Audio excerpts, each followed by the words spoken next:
Alright, so we're gonna get started. This is my Sunday night class. This will be recorded.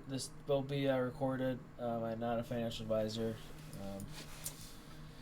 That is a disclaimer. As you guys know that. Alright, so today I'm gonna be talking about models and how to find your model and just different types of models you can have, and just I know a lot of people they kind of I'm gonna give you my honest advice on what I think you should do. Okay, so to start things off, right, there's a lot of models in ICT. There's a lot, okay? There's about 70 PD arrays, which ICT has publicly said. I know about 30. I know some PD arrays that he has not taught, just from figuring out myself. And there's a lot more, and I don't even use the PD arrays I know that he hasn't taught because there's no point, right? I think what you should do is after you watch the videos and the core content, I think you should just focus on like 2 or 3 max. And again, I think the most successful, like when I first started learning ICT, right, I tried using everything combined. So I'd be like, oh, I'm going to find a breaker block combined with an order block combined with a fair value gap combined with a volume imbalance, and when all 4 combined, the play has to work, right? Like, and I tried to use so many, and it didn't work that well, okay? And I think what helped me the most is I started narrowing them down to like, okay, I'm just going to use 4 fair value gaps and OBs. And that's literally what I do. So personally, I just use fair value gaps and OBs. Okay, I don't really use anything else.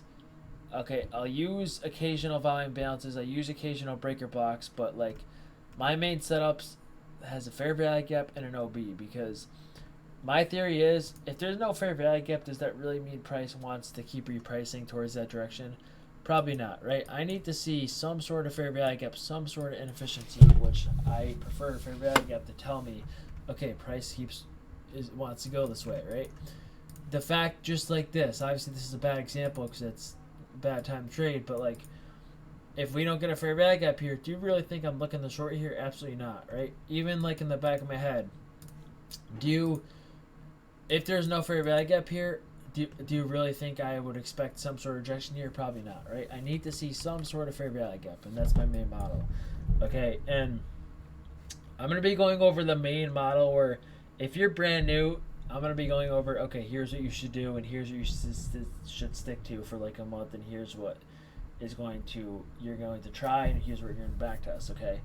And it's literally the simplest model of all, okay? And it's so easy. You don't have to worry about breaker blocks, any of that stuff, okay? And if you're new, it's so easy, okay? And this is just like the 2022 model, okay? But I'm going to simplify it a little bit. So if you had to start with a model, right? Here's like my favorite model. You can start with this, and you can kind of transfer if you want, but my model is this, okay? This is not mine, right? I typically use a little more advanced model than this, but if you really want to have a simple, easy model, and by the way, what Paladin, which is a very, very powerful trader, Paladin on Twitter, JadeCap, right? Both of their models, they're the same. They involve simplicity. They don't require 50 million breaker, implied, fair value gap, block, crap, whatever. Right, it's just they learned from ICT, and they said this. They learned all their models, and they literally now just do one thing, even though they learned so much more from ICT. But you don't really need to do that so much more if you only need one model, okay? And this is what it is. So I don't think she's in here, but again, there's a person in my Discord named BB and I like how she words this. But basically, it's kind of what she does. So, and I told her to do this.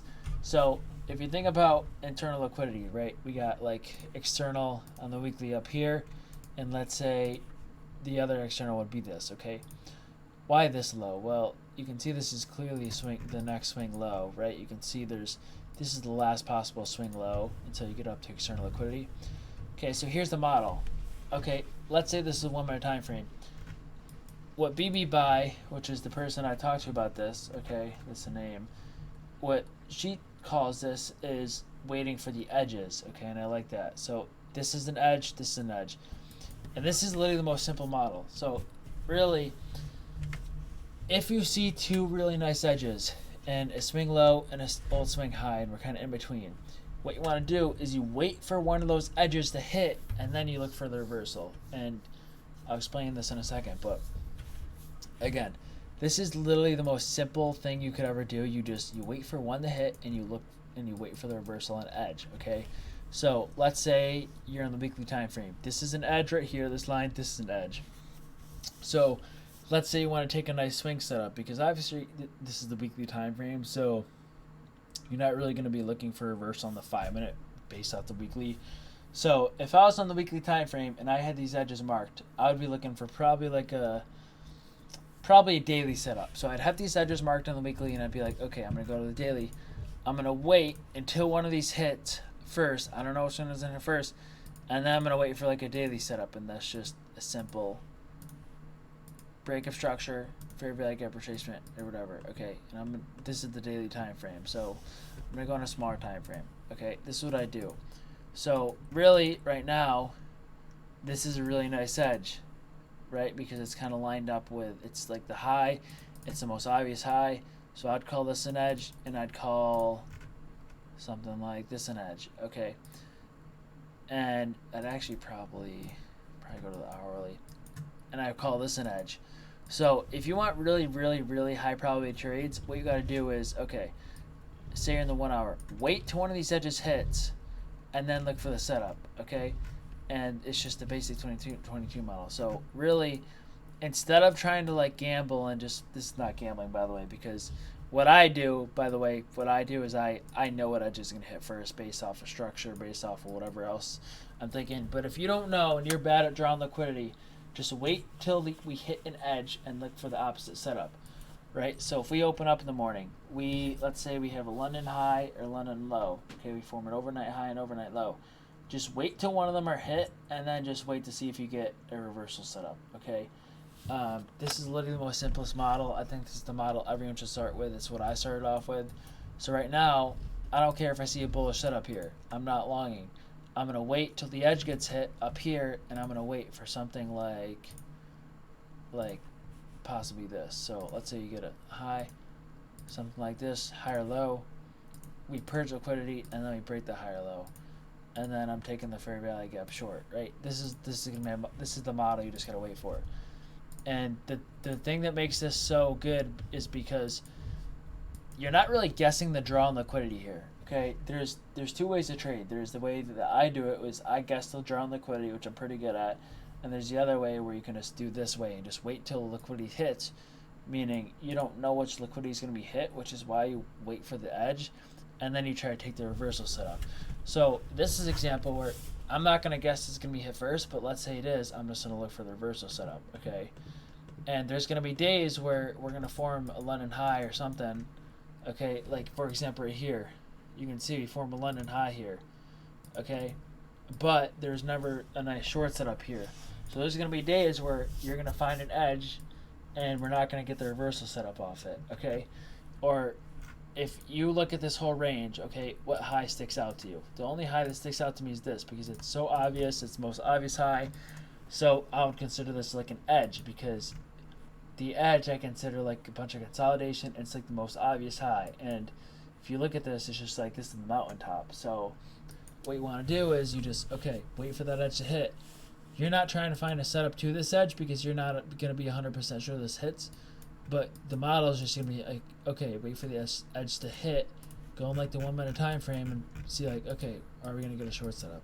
And when we hit this edge, yeah, a little bit of a dump, but no fair value gap or no break of structure to short, right? The short setup would have been if we obviously broke this low, right? And then we got the fair value gap to short. So in this one, there's really, when we hit this edge, there's going to be no setup sometimes, and that's okay, okay?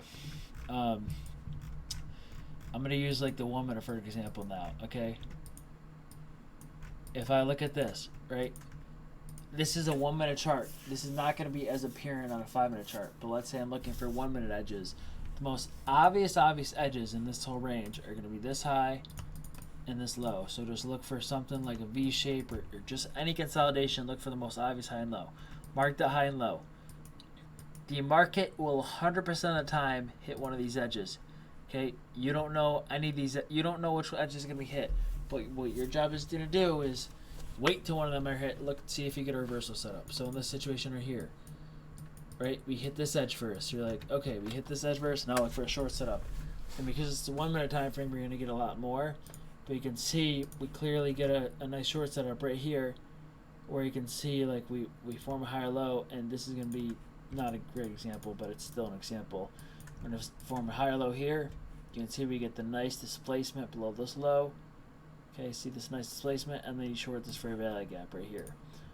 Okay, and just again, it's that idea of, okay, you have an edge, you have a higher low, you hit that edge, look for the reversal setup, right? And just like the example I showed you before, right, way over here, okay, sometimes you don't get the reversal setup you want.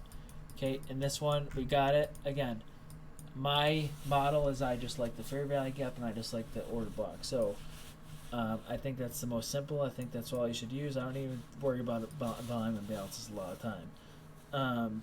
But like in this situation, right, the difference between this setup when we hit this edge and this setup when we hit this edge is right here, we never got a break of structure. And right here, there's never a fair value gap to short in the first place.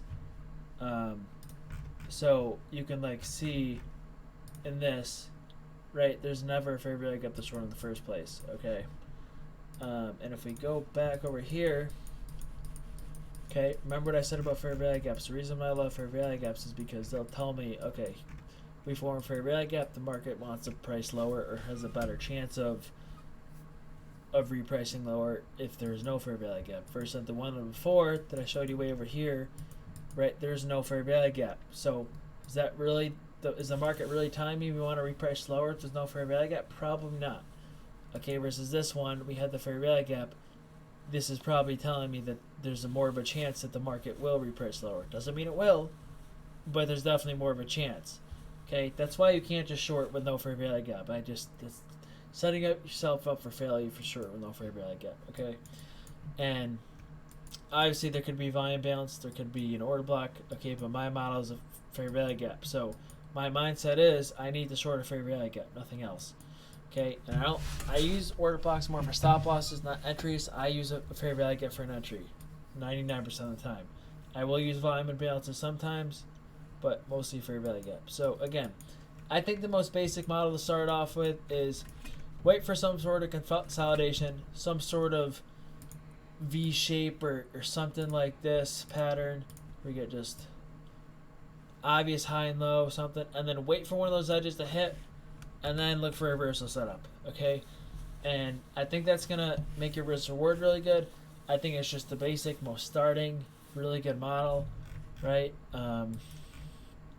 Even like right here, okay, if you go back, or if we zoom out a little bit, right, and I go to like, let's say the 5 minute, okay? Right now, let's say it was a 5 minute time frame. Where would the edges be? The edges would be right here. And I would say, and I guess I would say the edge is up here. Okay, and this is more of a screen time advance thing.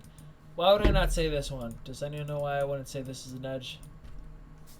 This is more of an advanced thing. Yeah. Okay, you got it. Nice. Yeah, so what El Natural said, this is actually nice low resistance liquidity. So my guess is if we break this, we're probably not going to get a short setup, although this technically is an edge. Since it's not an edge, you'd probably get a short setup on. So because this low resistance liquidity, I would consider this more of an edge. Okay, right here, there's two edges, right here and right here. So this is a bad example again, but it's a good example because of time. It's a bad example. But Friday, let's say there's a lot more time left in the day. I would consider these two nice edges. Wait till one gets hit, see if you get any short setup, right? An edge can be a swing high or swing low. They just got to be really obvious, right? So, and if I go back just a lot, right? Right here, obvious edges. Then we got that V-shaped setup. We got two obvious edges. You don't know which one's going to hit first. You wait till one hits first, and then you look for a setup, right? And sometimes you might get it. This one, you did get it, right? You can see we hit this edge. We kind of come down, break structure here at this last higher low. Not too much displacement at first, but eventually we start trickling down, and then I would say in hindsight, this would be the entry, or this would be the entry. This is more of a hindsight thing, but you can see just the point is, okay, there's your edge, here's your entry, okay, and there's a lot of different take profits. I'm not going to be really talking about take profits in this Sunday class because I've done a lot about, okay, where should your take profit be and where should your stop to break even be. But if I were to have to say, like, okay, take profit, probably be like, first take profit would probably be like, if there's an high swing low, swing high, my first take profit is definitely going to be like the equilibrium with the range, just in case we do bounce. Like you can see, this is bullish fair value gap, right? It'd probably be like the opposite side PD array, if just in case your bias is wrong when we do bounce. And then I try to hold for like a more obvious low way down, because obviously if the bias is bearish, we should violate this bearish fair or this bullish fair value gap.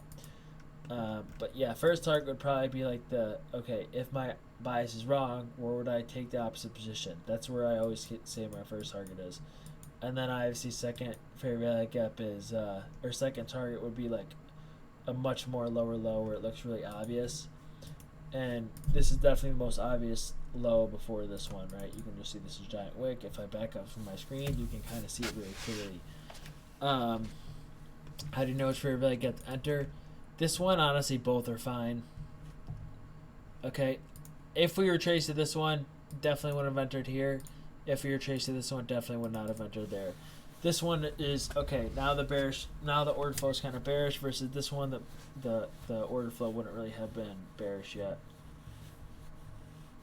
Yeah, I wouldn't actually be trading these times. These are more just hindsight examples, versus here's an obvious edge, right? You can see there's two obvious edges. You wait for one edge to get hit, then you look for the opposite setup.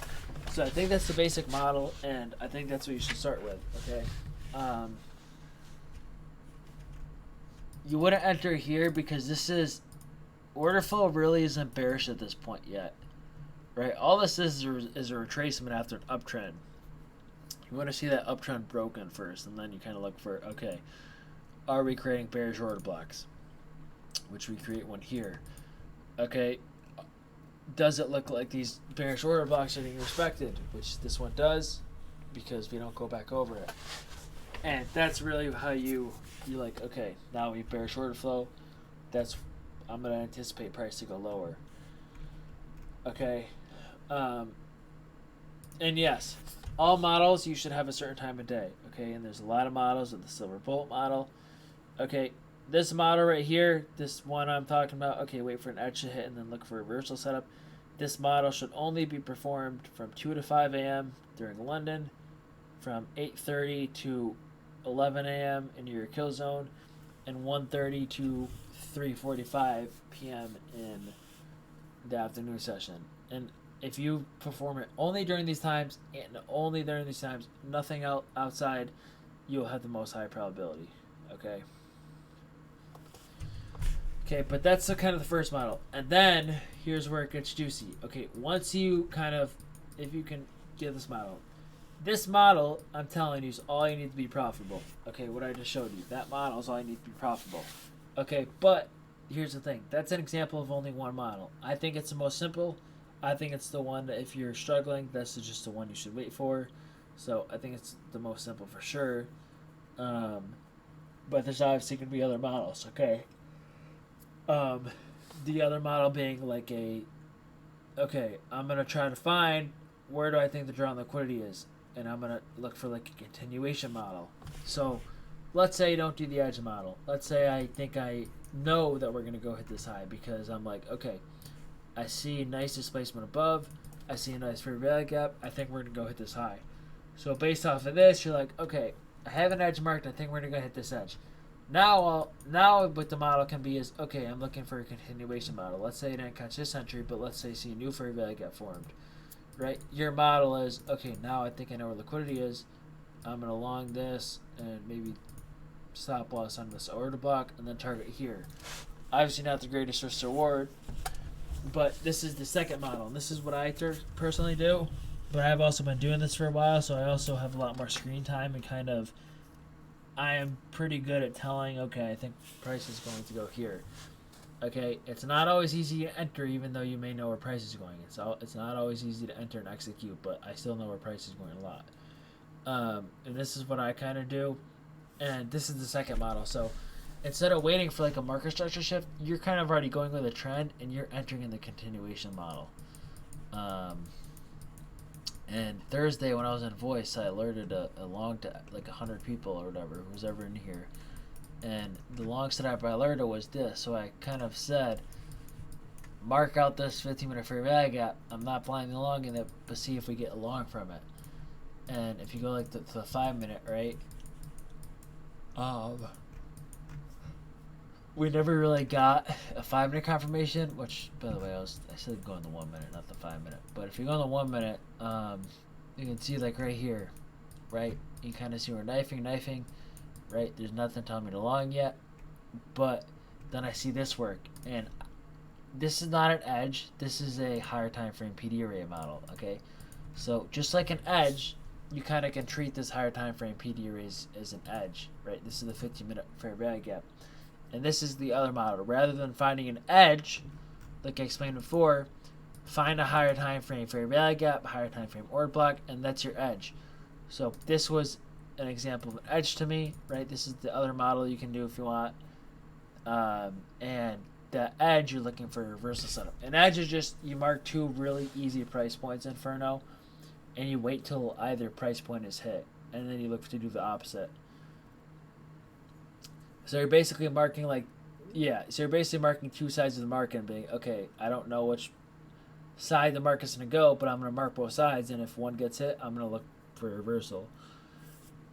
So the second type of model is, okay, find a higher time frame fair value gap or a higher time frame order block, and then use that as your edge.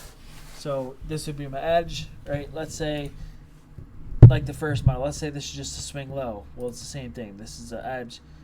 But in this situation, this is just a 15-minute fair value gap, okay? Trying to explain this the best I can, but not really a great explanation, to be honest.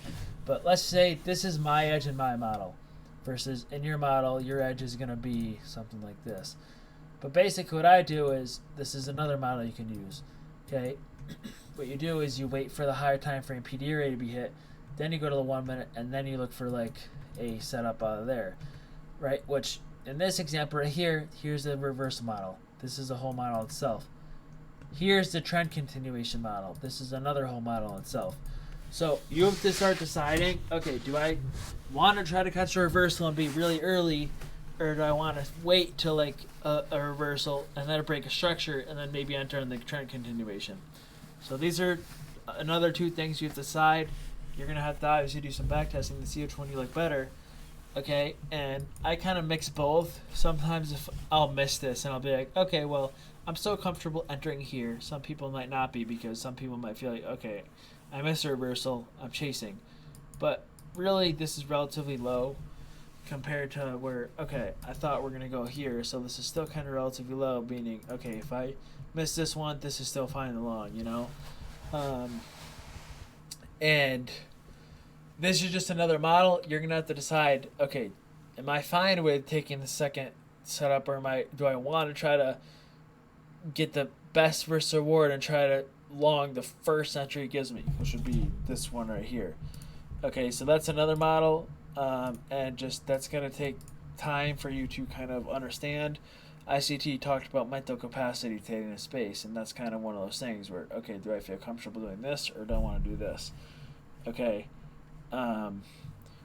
But again, you're going to have to find your model and understand, okay, do I like the reversal setups more, or do I like to see a reversal and then I enter in the trend continuation? Okay, I think those are two big things you got to decide. Mr. Turner said, edge in this context without, yes, exactly. So an edge, you're in the middle of a range, you want to wait till either side of the range shaken out, and then you look for an opposite setup, which sometimes might not appear. Yes, and it can also be a higher time frame fair value gap, right? So like, again, another example of an edge could be something like, 1 second. What's up? Good night. Love you too. Alright. Alright, so like an edge would be right here. Okay. But let's say there's also a fair value gap that's kind of blocking price from getting to this edge. Well, then I could kind of change it and be like, okay, maybe I don't think we're going to hit this edge. Maybe I would rather long a setup inside here rather than waiting for this edge to hit. Okay, but you're going to have to decide that, because sometimes you might be, sometimes what you can do is just do this, right? You wait for this edge or even this edge to get hit. And you can kind of see, if we were to go in the 1 minute, I bet you there's a short setup here. Not for very long, but I bet you there's a setup here. And sometimes this might happen to where, okay, there's an edge here, but there's also a fair value gap in the way. So you can kind of have two edges here, an edge here, and let's say you can count this as an edge. And you can kind of tell yourself, okay, if a long setup works at this edge, I'll take it. If not, I'm just going to wait till this edge. And I bet you there's probably a lower time frame setup here. Obviously, as I teach, we don't blindly long in this. Too big of a time frame, too big of a stop loss. You want to go to lower time frame and look for a more precise entry. No,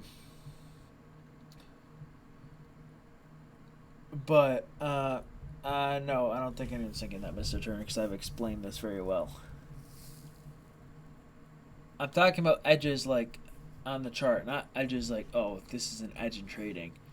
This is pretty obvious edge. I'm pretty sure most people understand why I would call this an edge, just because it's the lowest point. It's very obvious to see, right? If you're looking at edge in real life, it's obviously at the end of something, or right. That's what an edge is.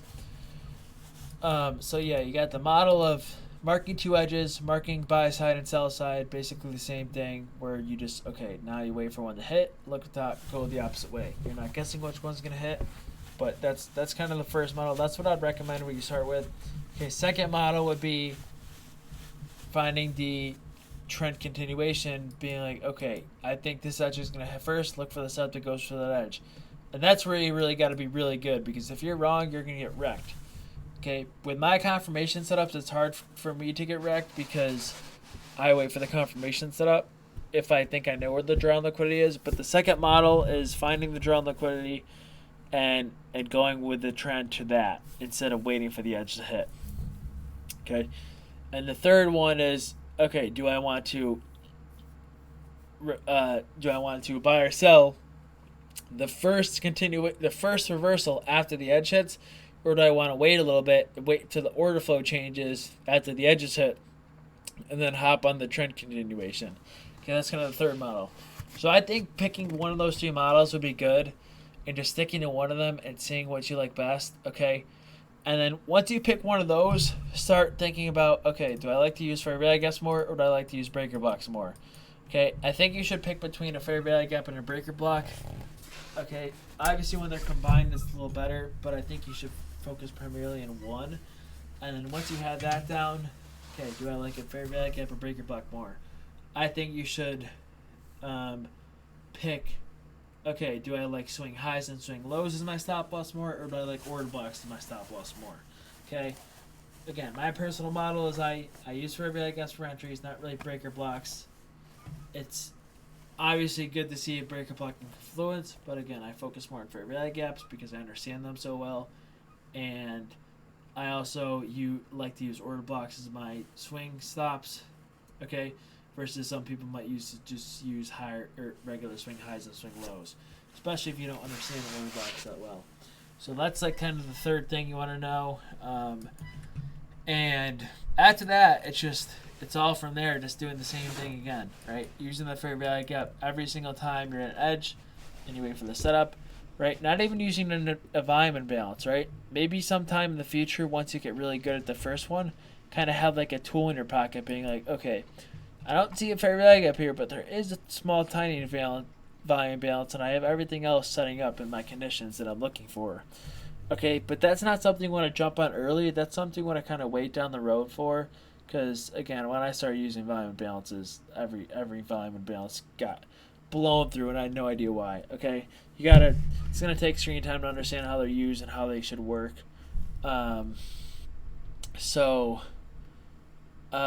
That's what I would do with that. Okay. So again, I kind of offered 3 different main setups to look for, right? And then I kind of went over a little bit of, okay, how are you going to enter these models? Using fair value gaps, using breaker blocks, combining them both. How are you going to set your stop losses, right? You should write down on a piece of paper or something, right, what you want to use and what you're more comfortable with. Obviously, it's going to take, if you're newer, you're going to have to back test a little bit. And the other one I really didn't go over for, the other one I didn't really go over is the inverse fair value gaps, because those are definitely a little more advanced. If you really like to use fair value gaps, I think you should start using inverse fair value gaps for sure down the road. But as you start, I would just focus on fair value gaps, and I think I'm going to expand to inverse fair value gaps. So kind of like, it's like another tool in your back pocket. But again, you're going to have to use some backtesting system, some sort of tracker, and kind of, okay, if I'm just using fair value gaps and I'm just using order blocks, waiting for an edge to hit, how much can my run rate be? And maybe you don't know where to target. So let's just say you do the edge strategy where I talked about just wait for one of the edge hits, and you see a setup. Okay, don't even pick a target. Just pick where your stop would be, which should be the last swing low, and just do the target to wherever a 2R would be, and just keep doing 2R over and over and over and over again. Okay, you don't have to find a liquidity target, and just see how much your win rate is. Okay, just keep doing that, and do it with a few different models. You can do it with like the edge model I talked about, waiting for the edges to hit, or you can do where if you think you're good enough to guess the draw on liquidity, right, do the trend continuation model. So I'll just backtest that. Do like a whole backtest just using fair value gaps. Do a whole backtest session with just using breaker blocks, and see what you're more comfortable with. See what you're better at. I've done a few, and I've compared me using breaker blocks versus me using inverse fair value gaps, and I definitely have more success using inverse fair value gaps. But that's what I would recommend doing. It's going to take you time. Again, we have a lot of time to do this. I know some of you kind of already know what you like to enter with. Okay, I know some of you in here, you always post like the same setups, and it's pretty obvious. And you're always entering out the same thing or looking for the same thing, but it's pretty obvious. But again, try not to mix up too many of your entries. Don't enter off breaker blocks one day, then just move back to your fair value gap the second day because you're like, oh, breaker block failed the other day. I move back to fair value gaps, right? You want to stick to the same thing. Okay, it should be a mechanical system. Yeah, that's pretty much it for me. What I got about models for the time being. Yeah, does anyone have any questions?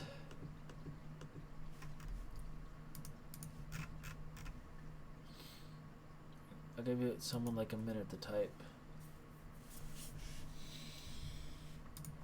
An alert real quick. Yeah, look for a short on EU. Honestly, I want a short here, but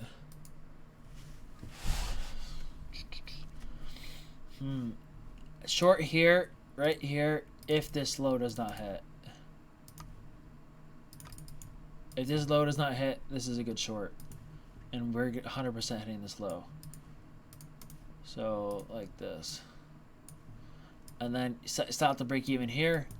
Free trade, and then target. I'll just target the 2R trade probably down here, and then maybe leave a runner for like down here. All right. Can you clarify the difference between chasing and confirmation setup? Options. I can do that tomorrow in the live session.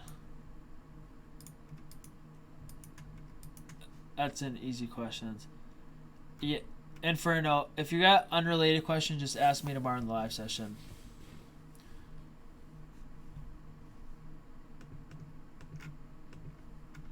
Alright, daily buys for tomorrow, I gotta check tomorrow morning. What are the minimum must-haves for a complete model?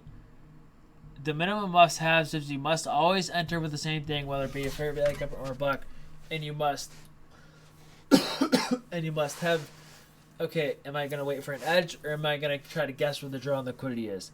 So I think picking between, am I going to wait for the edge, to hit first? Am I going to wait for buy set or sell set to hit first, which you wouldn't know which one? Or am I going to try to guess which one's going to hit and then kind of go towards there? Or are you going to do the other one where, and then after those two, you want to decide, okay, how am I going to enter? Okay, something like that. Yeah, I can show an example of inverse fair value gap. So an inverse fair value gap would be something like, let's see. If we're like an inverse fair value gap is just a normal fair value gap where we respect it, and then let's say we break above this and we kind of close above it, then I look for a long out of this. But I want to see a nice strong close out of this, right? And because I am kind of bullish and looking for a violation of this, it's not smart to look for an EU short. It's not smart to look for a gold long, right? Because of 3D analysis. So there's a lot more that goes into this than just calling a play. But I'm still waiting for this to be violated kind of here. I want it to be violated, so that's definitely something to notice. And again, I want to see this violated. So again, this EU trade is probably going to fail because, again, why would I want to take an EU short here if I'm kind of waiting for this to be violated, right? It makes no sense. So there's also the point of 3D analysis and kind of understanding, okay, does this short make sense based on the other charts? And this one really doesn't. Obviously, without looking at ES, without looking at Q, this to me looked like a good short, right? But now that I'm kind of looking at other charts, it's like, okay, this doesn't make sense versus when I alerted the long earlier in my premium, when I said I'm long in here, it made sense because I was actually bullish on ES at the same time, right? And I'm kind of expecting these to kind of move in unison, and I'm kind of expecting these to move in harmony, so I'm expecting the same thing to happen versus now it's a little different now. But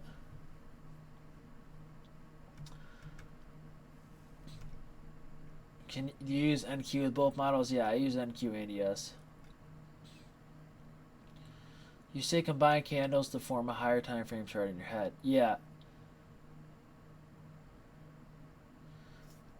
No, Inferno. When I say, oh, combine 1 minute candles into 5 minute candles, it's literally, it's all objective, right? You have to start at the times the 5 minute candle would start, right? You have to imagine, okay, this is the open. If I go to the 5 minute, or if I go to like the 15 minute, right? Or, sorry, I already go to the 1 minute, right? Right here, this is the open of the 2210 1 minute candle, which means it must be the open of the 5 minute candle as well, okay, which it is. So it has to be 2210. And the close of this candle is up here. So you can't just pick a random spot. It has to be the time correlated.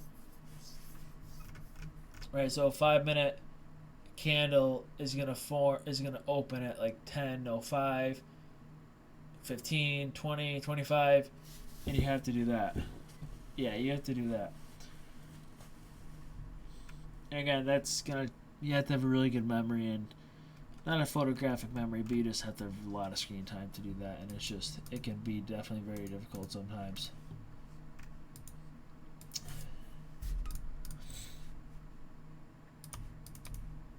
But yeah.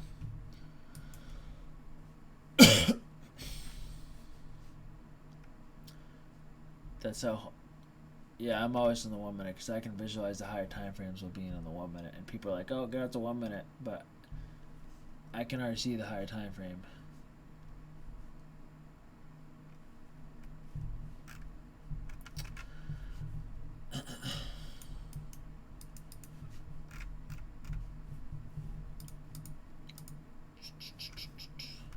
We got some really nice low resistance liquidity on NAS setting up, so I think this is obviously going to break soon. Not sure when, but it should.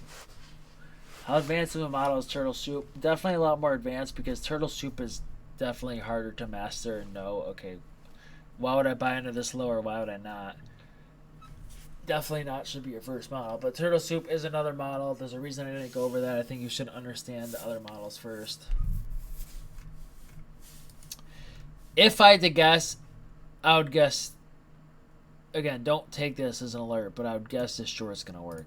Okay, it doesn't really make sense to me to short EU here because of the other charts I'm kind of looking at right now. It does not make sense to short.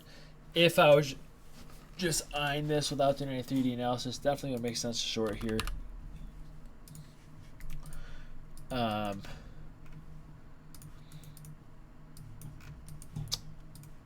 But yeah, I don't know.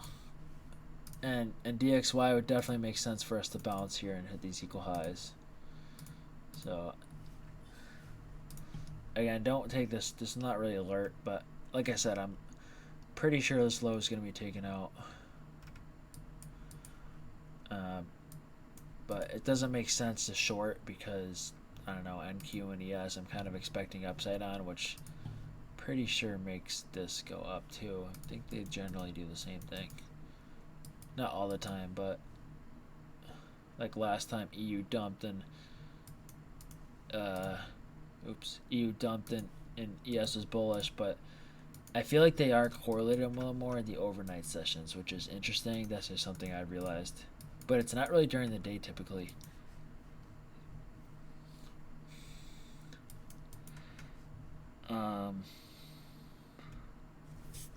Yeah, Turtle Soup's got a lot of hype. Yeah, what about NVIDIA? NVIDIA is definitely still bullish. It's at all-time highs. Definitely would not short this yet. I'm waiting for a short on it. I do not see any good short setups yet. It's probably going to take a while to play out. So, looks like this EU trade is going to fail. Okay. Again, like I said, didn't really make sense to short this right now. I'm just kind of tape reading, but we should still hit this low, I'm guessing. I'm just not sure when. Oh, GBP? That makes sense.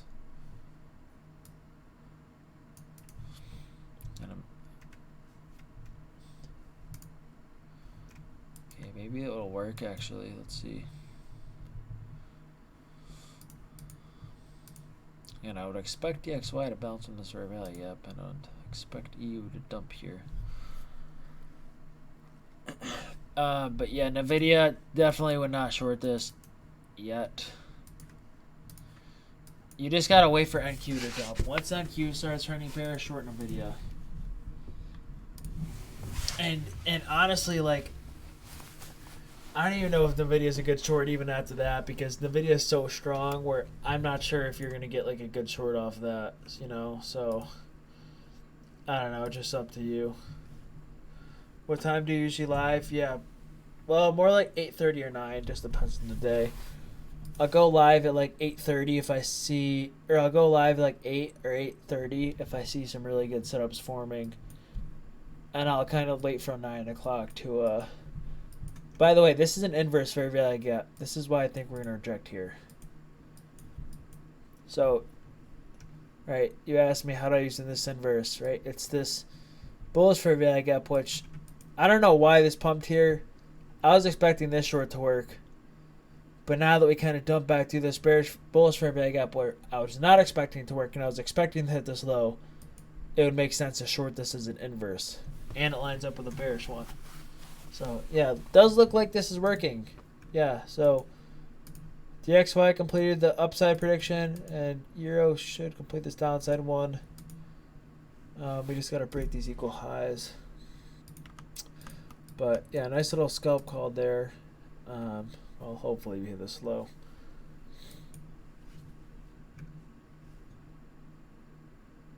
But I definitely think there's room lower too on this as well. I just want this low. Okay, so DXY broke those equal highs, so DXY can hit the scalp target. So we'll see what happens now.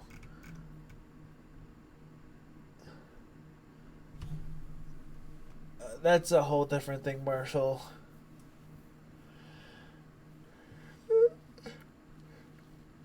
That's like for another thing.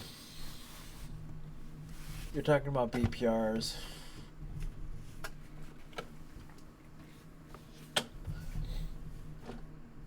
I think there's too much like cloudiness. There's definitely a lot, like way too much cloudiness when you refer to BPRs and inverse fair value gaps. I don't think there's from what I've learned, there's too much subjectiveness, you know.